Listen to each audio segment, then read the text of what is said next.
Let's talk about miniatures. This very special Halloween episode of Miniature Mashup is dedicated to my good friends James and Shanna, who don't feel that July is too early for craft stores to put their Halloween merchandise out. I feel when they're trying to sell you a cape, a hood, or a hat, and it's too hot to wear pants, it's a little too early for it. So you know what I've always liked? Those little Halloween dolls. I just dig them. But I never had one in my house because, man, they are expensive. This one runs for $199. This one's like $39.99. I'm sure they run much cheaper, but we can do better. We can make it ourselves. If you've seen this show, if you're going to watch this episode, we're going to make our own little Halloween doll, and aren't we lucky? What you're going to need for this project is some stacks, plastic containers, stacks being the not Pringles stackable chip. I'm going to use one of my circular cardboard bases, but you guys can use anything for a base. We're going to take one of these glow-in-the-dark plastic spiders that you can get at the Dollar Tree. We're going to take this little Halloween plastic skull. I picked it up for $10 after Halloween. Probably will run you $1, I'm guessing. Maybe a little less. I don't know. When it's brand new. And we're going to take a pile of old rags. We don't need too many. But I think I use about 10 in this project, maybe a little less. So let's get started. First, we're going to chop up some of that plastic tubing I used in my last episode of Miniature Mashup.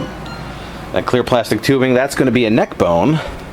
And then we're going to need to build sort of a spine and shoulder blades to come off the top of our stacks can here. So we're going to attach the plastic skull via the neck bone at an angle like this. Try to put that piece in first before you glue anything down.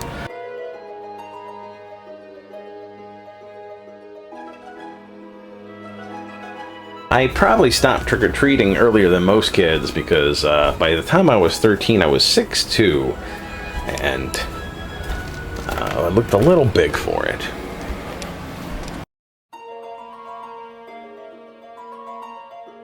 I'm going to hot glue this thing to the center of our cardboard base as well.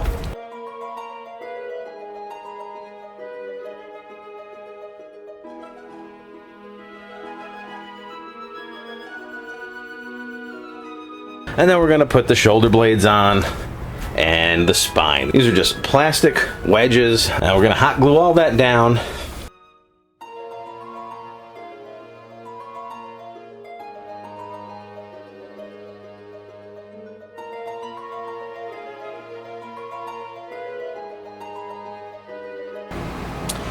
And we're also going to want to, lastly, we're going to want to hot glue these rags, and we're going to shape it like clothing, so just be conscious of what you're doing. If you imitate my pattern that I'm using here, you'll have something that looks like a nice robe.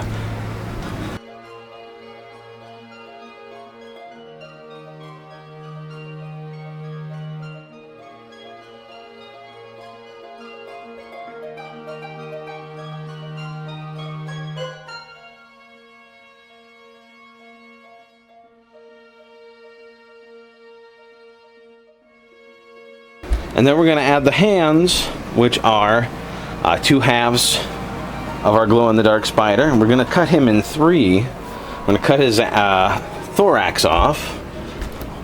And we're going to use that as a boot. And we're going to use half of his legs for each hand. As you see, that works out pretty good.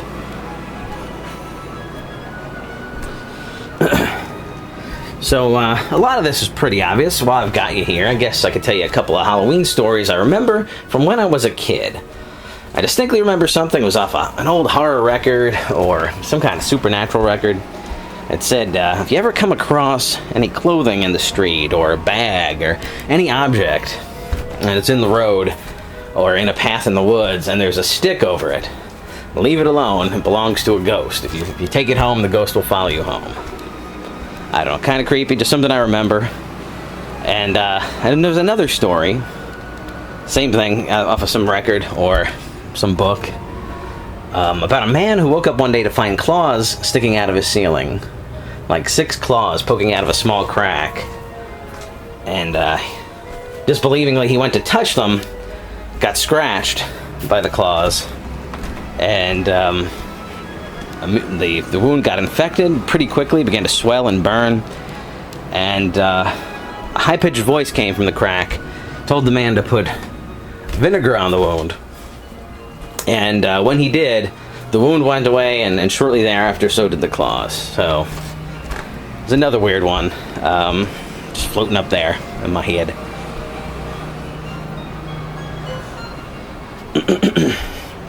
This year for Halloween, I'm going to try to go as a superhero. I'm kind of on a weight loss kick, using the sort of 100 Days to Halloween thing here to motivate myself, because every year, you know, it's my dream, and if I try to do the superhero thing now, I'm going to look pretty silly. So, that's my big plan, my ambition. Now we're going to use a little more plastic tubing for the arms. We just want to have a mass in there, something nice and light, like plastic tubing. I imagine you could use foam if you use the right glue. It might be a little more fragile that way. I imagine you could use a dowel, a wooden dowel would work just fine for this. You might want to pin something if it's a little heavier. I'm going super light here so I can use hot glue on everything. Oh, we're going to put a circular gem bead on the head, paint that a little bit different. I'm going to take some of my plastic gem beads, I'm going to hot glue those to make a nice iron collar and give it a more of a clothing look, so it looks a little less like a Stax can.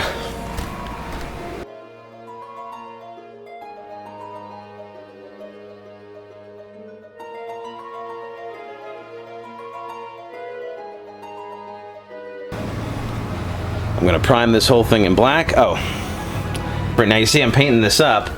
I always start with a coat of dark green for my rotting skeletons. It's just a look I like for moldy old skeletons.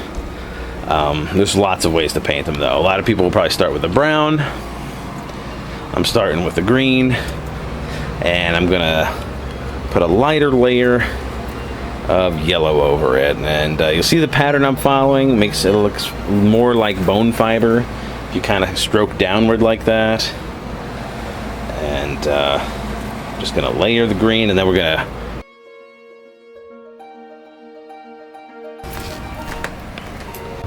now, I suppose you could put this guy on the tabletop. He could be a stand-in for some kind of arc lich or a statue. My girlfriend thinks he looks like a statue. I guess he could. I suppose he does. I mean, dry brush a little silver on the foot and on the collar, and then very fine brush. I'm going to bring out the teeth with black. Just get the outline, sort of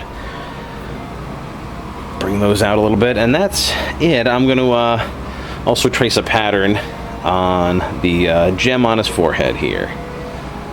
So if you guys are like me and you're creeped out by alien abduction stuff, I'd want to recommend a book to you by Whitley Strieber called Communion. And that's very creepy. If you're one of those people like me who thinks there's an outside chance that aliens could have visited here through a wormhole or through another dimension or something, and you try to rationalize it away and you realize that it's, you know, real outside thing, they're almost definitely not real, but just the thought of the possibility of some kind of higher intelligence abducting people and conducting experiments on you makes your skin crawl. If you're like me like that, it's an interesting book. That's all I'll say. It's a fun read. I'll give you the good creeps. And the film is also worth watching, but for very different reasons. It's a film, if you like Christopher Walken, if you've ever just wanted to see him completely unfettered, just doing his craziest self for like 90 minutes, I think Communion probably takes the cake. I don't think there's another film where you get that much Walken just off the chain, doing what he does in such a raw way. And then lastly, we're gonna dry brush a little like a white or a gray onto his clothing. Well, one of the VHS films has a sequence that's pretty good. The alien effects aren't great, but the way it's shot is. It does end with some animal cruelty, though, which has become a thing in horror movies now, and I hate it. I hate that this is, like, okay to see. I don't, I get it, it's horror, gruesome things. I don't want to see animals getting chopped up, ever. I don't care. I don't care if it would have happened, or or it's supposed to, you know, have some kind of emotional effect. It does, and for me, it's a lot of distress. I hate seeing that stuff, even when it's fake. I don't care for it. You know, if it's in a film and it can't be avoided, or it's off screen, or it's done with some purpose. But it seems like in a lot of horror films, they just want to show us a dog getting chopped up. Doesn't really have, like, Evil Dead, the remake had that. VHS 2, I believe, has that sequence. I just feel like it's something we're coming upon more and more, where some animal, some pet, gets it in the movie, and I don't know. I don't like that. I guess. I'm using this as a platform to put my foot down and say, hey guys, hey Hollywood, stop it. It's not cool.